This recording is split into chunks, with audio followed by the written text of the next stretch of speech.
ما اصلا تشیع رو در دو پرچم خلاصه میکنیم، اون پرچم سرخ ابا عبدالله و پرچم سبز ظهور. تو سوره جمعه خیلی زیبا میگه دلیل عدم ظهور امام زمان چیه.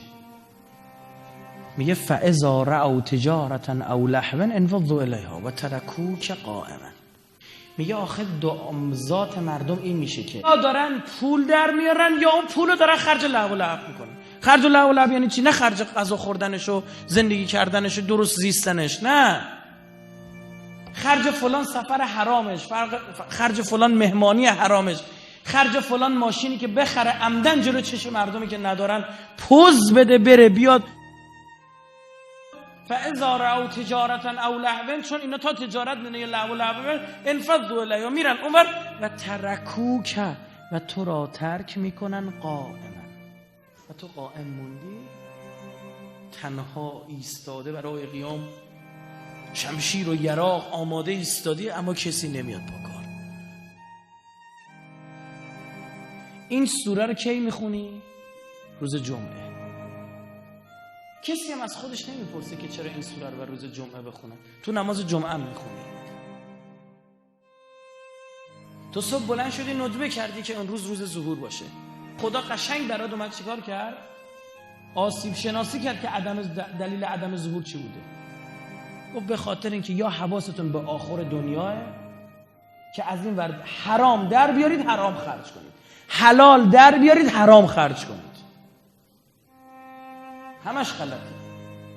حلال در آوردن حلال خرج کردن درسته، در غیر این صورت هر چی بشه غلطه. وقتی آقا صاحب الزمان ظهور میفرمان 5 تا جمله میگه. الا یا اهل العالم انا الامام القائم، الا یا اهل العالم انا الصمصام المنتقم، الا یا اهل العالم ان جدی الحسین قتلوه عطشانا، الا یا اهل العالم ان جدی الحسین ترحوه عریانا، یا اهل العالم ان جدی الحسین سحقوه عدوانا.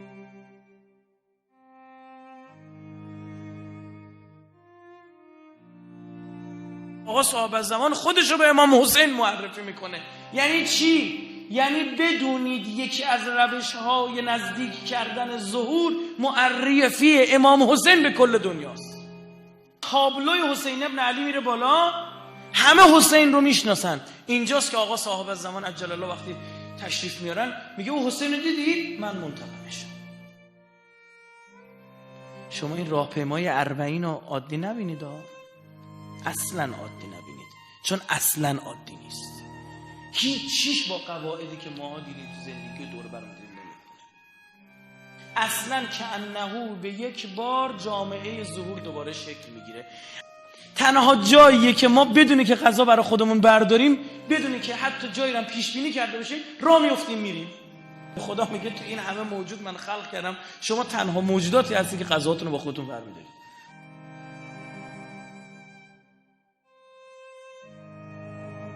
اما شما میبینید تو راهپیمای 40 میبینید پیاده راه میفتن میرن، نه به آب فکر میکنه، نه به غذا فکر میکنه، نه به استراحتگاه فکر میکنه.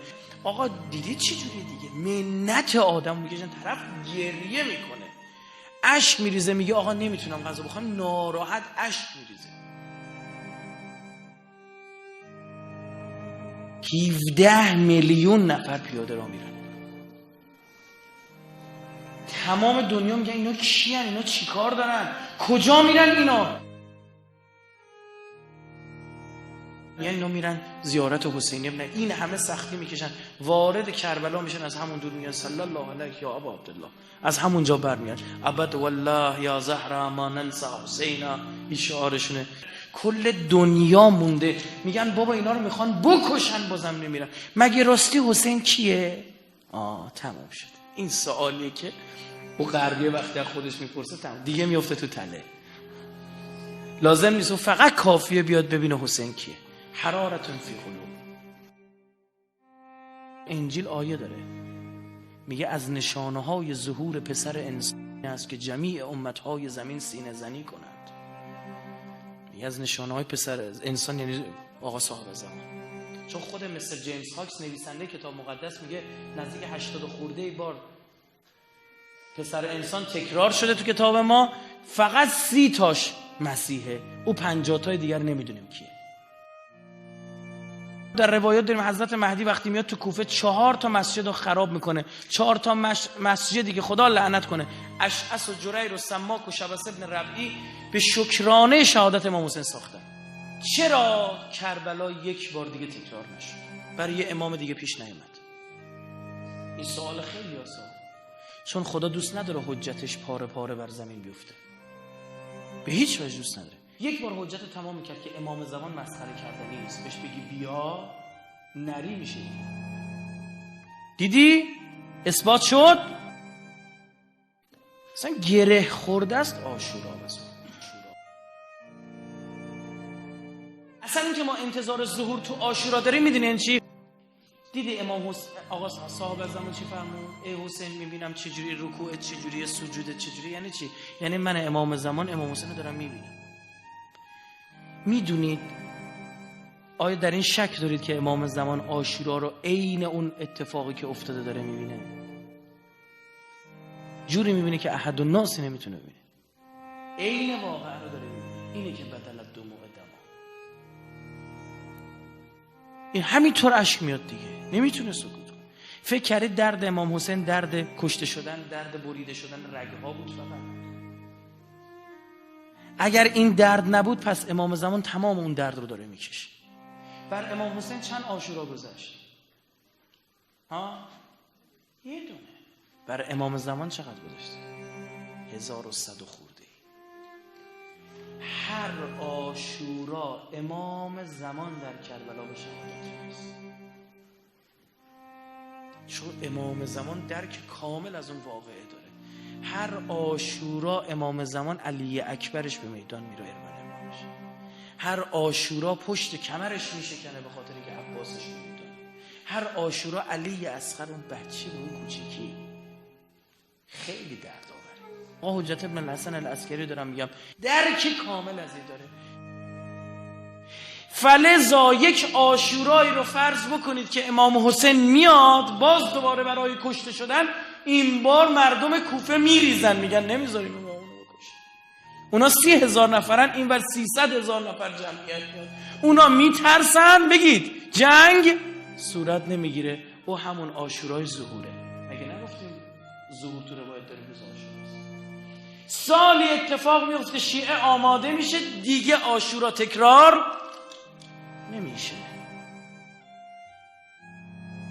و هنوز که هنوز روی گنبد ابا عبدالله این پرچم سرخ دیده میشه و در زبان عرب و در فرهنگ عرب وقتی بالا سر قبر کسی پرچم قرمز میزنن یعنی این که هنوز خونش رو زمینه.